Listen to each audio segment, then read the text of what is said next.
호감 가는 말 같지만 하나님은 이들을 일컬어 여호와를 멸시한 것이라고 단언하십니다.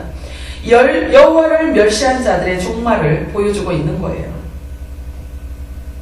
하나님의 말씀을 농담으로 여기는 자, 그리고 하나님의 택한 자를 대적하여 당짓는 자들로부터 너희는 떠나라 라고 성경은 권고하고 있습니다. 그런 모양, 그런 모습, 그들을 신약에서는 이렇게 설명하고 있어요. 신약을 한번 찾아보도록 할까요? 로마서 16장 17절 18절 시작. 형제들아 내가 너희를 권하노니 너희가 배운 교훈을 거슬러 분쟁을 일으키거나 거치게 하는 자들을 살피고 그들에게서 떠나라. 이 같은 자들은 우리 주 그리스도를 섬기지 아니하고 다만 자기들의 배만 섬기나니 교활한 말과 아첨하는 말로 순진한 자들의 마음을 미혹하느니라. 그들은 사람을 속이기 위해서 유창하고 훌륭하게 다듬어진 세련된 언어로 순진한 자들, 즉 의심하지 않고 믿는 자들의 마음을 미혹한다는 말입니다. 그러므로 분별하라. 재앙이 임할 장소와 사람들에게서 속히 떠나라는 말씀입니다. 예수 그리스도 외에는, 말씀 외에는 어떤 것도 미혹이라는 말씀입니다. 아무리 유창한 연설, 훌륭하게 다듬어진 세련된 언어로 아름답고 우아하게 미끈하게 연설을 한다 해도 그게 다는 아니라는 말씀입니다. 사람들은 깊게 생각하는 것을 귀찮아해요.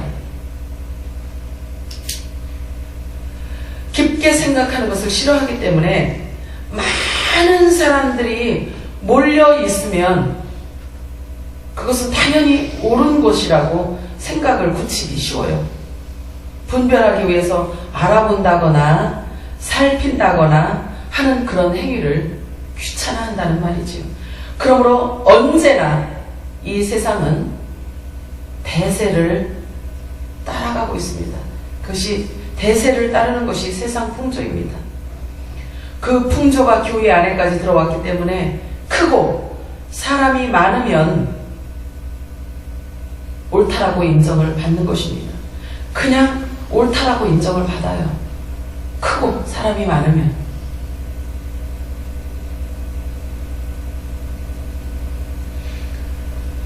그러나 성경은 우리에게 말씀하는 분별하라고 말씀하십니다. 깨달으라고 말씀하고 있습니다. 이번에는 어떤 자들에게서 또 떠나라고 말씀하시는지 보도록 하겠습니다. 게으르게 행하는 자에게서 떠나라고 말씀하고 있네요. 데살로니가 후서 3장 6절 같이 읽어요. 시작. 형제들아 우리 주 예수 그리스도의 이름으로 너희를 명하노니 게으르게 행하고 우리에게서 받은 전통대로 행하지 아니하는 모든 형제에게서 떠나라. 형제라고 해요. 형제라는 것은 함께 있는 자들을 이야기하고 있네요. 그죠? 함께 있지만 게으르게 행하고 있다면 그들에게서 떠나라고 말씀하네요. 중요한 것은 게으른 자를 성경에 악하다라고도 말씀하세요. 예수님께서 직접 말씀하세요. 게으름과 악함은 동일시되고 있습니다. 마태복음 25장 26절 시작. 그 주님이 대답하여 이르되 악하고 게으른 종아 나는 쉽지 않은 데서 거두고 해치지 않은 데서 모으는 줄로 내가 알았느냐. 이 악하고 게으름과는 함께 가고 있어요. 주님께서 하신 말씀이에요. 게으름에는 악함을 함께 겸하고 있는 거예요. 그런데 이 게으른 자는 성경에서 뭐라고 말씀하시냐면 어떤 자가 게으른 자냐면 자기가 해야 할 일인데도 주춤주춤하고 지체하는 것을 이야기하고 있어요. 복음을 전해야 하는데 내가 받은 복음의 진리, 이 진리를 전해야 해요. 상대방이 예수를 믿지 않아요. 근데 그 복음을 전해야 하는데도 창피해서, 부끄러워서, 상대가 거절할까봐, 내가 자존심이 상할까봐 주춤거리는 것을 일컬어 악하고 게으름이라고 성경은 말씀하고 있어요. 최종적으로 우리가 떠나야 할 곳이 있습니다. 알아봅니다. 잠언 14장 7절 이하 시작. 너는 미련한 자의 앞을 떠나라. 그 입술에 지식이 있음을 보지 못함이니라. 슬기로운 자의 지혜는 자기의 길을 아는 것이라도 미련한 자의 어리석음은 속이는 것이니라. 미련한 자는 죄를 심상히 여겨도 정직한 자 중에는 은혜가 있느니라. 아멘입니다.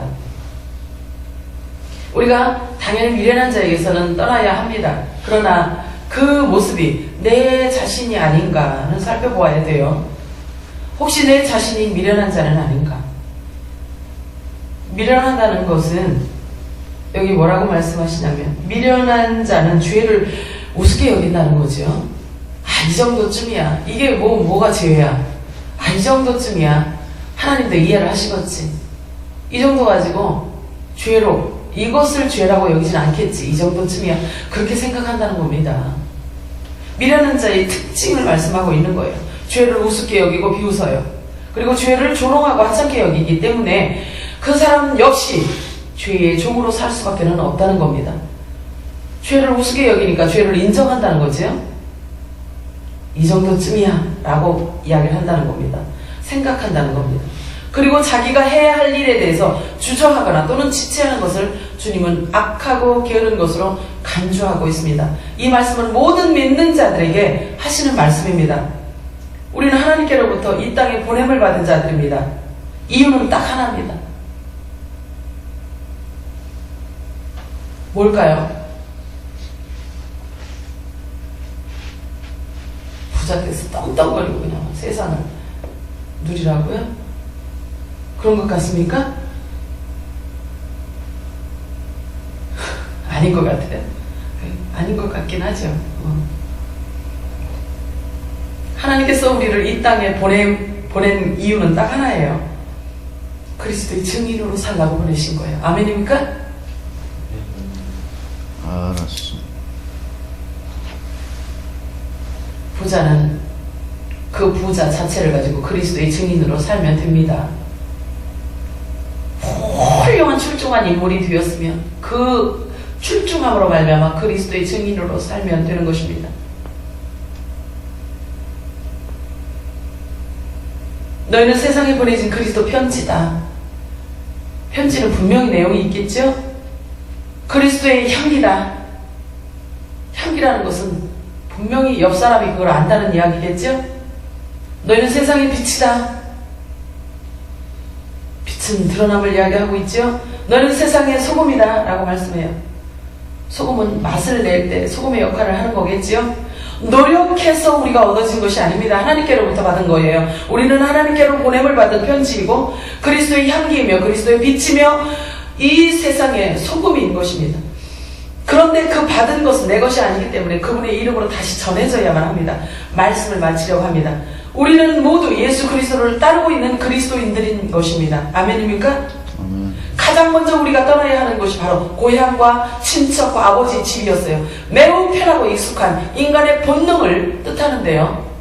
내 생각과 내 오름대로 살고자 했던 내 자아에서 이제 떠나라고 말씀합니다. 전혀 새로운 땅, 예전에 내가 아닌 전혀 다른 나로 살아야 한다는 것입니다. 전에는 내가 원하는 대로 내 본성대로 살았지만 그리스도인이 되고부터는 말씀대로 살아야 한다는 그 전제가 붙은 것입니다. 믿음으로 사는 나라를 지금 맛배기로 저와 여러분이 지금 살고 있는 것입니다. 철저한 하나님의 통치가 있는 천국의 삶을 지금 우리는 미리 살아내고 있는 것입니다. 떠나야 할 것을 성경을 통해서 알아보았습니다.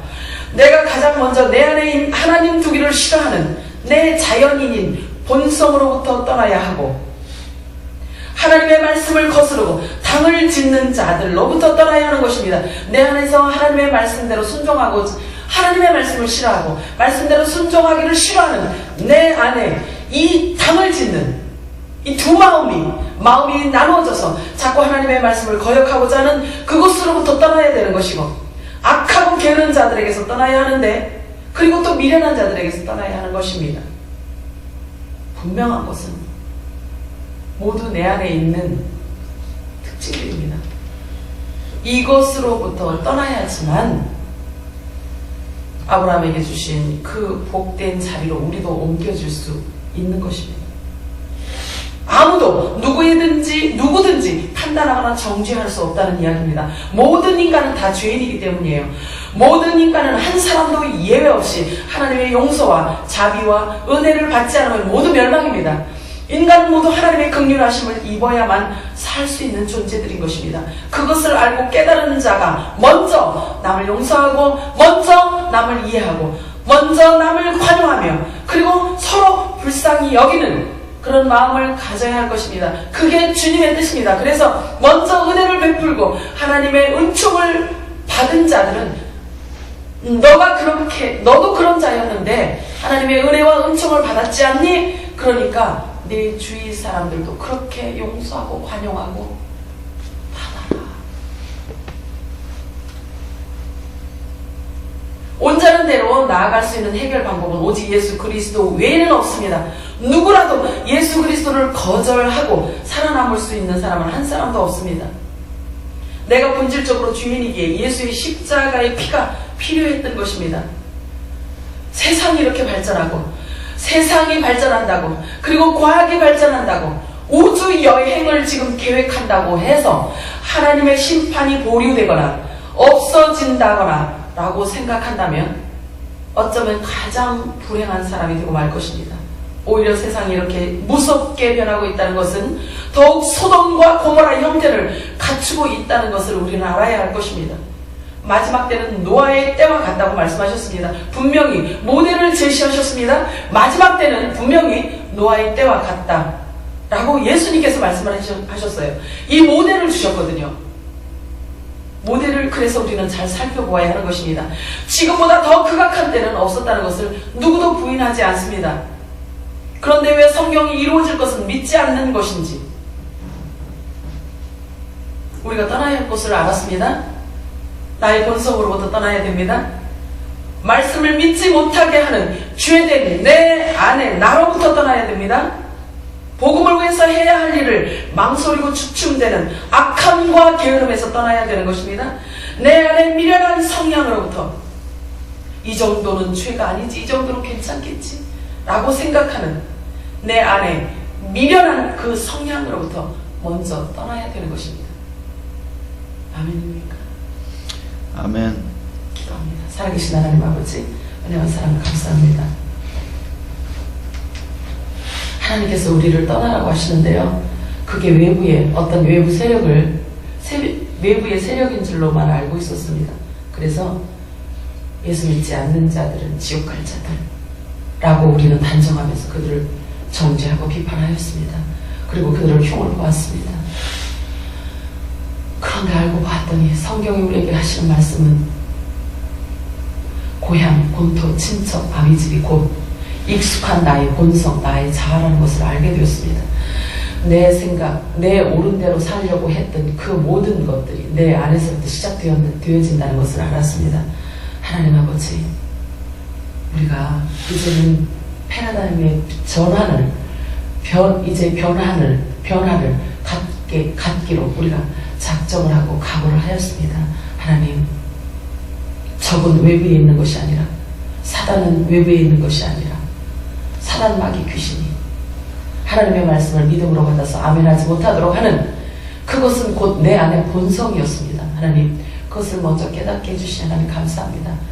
하나님, 우선 내 안에 본성으로부터 떠나게 하여 주옵소서. 하나님의 말씀을 믿음으로 받지 못하게 하는 내 안에 본성으로부터 떠나게 하여 주옵소서. 하나님, 그렇습니다. 하나님께서는 우리를 이 땅에 보내신 이유가 있었습니다. 그리스도의 향기고 그리스도의 편지이며 그리스도의 증인으로 살라고 우리를 이 땅에 먼저 보내신 것입니다. 하나님, 그 분명한 뜻을 우리가 알았기 때문에 하나님 아버지, 우리가 남을 손가락질하는 것이 아니라 내 안에 하나님의 말씀대로 순종하려고 하지 않는 그런 내 안에 본성으로부터 하나님 아버지, 우리가 먼저 떠나고 회개하고 기도하며 우리 주님의 인도하심을 받는 그런 순종하는 하나님의 자녀들, 우리 샘물교회 우리 권속들이 다 되도록 하여 주옵소서. 그렇게 해주실 존귀하신 우리 주 예수 그리스도의 이름으로 기도드리옵나이다.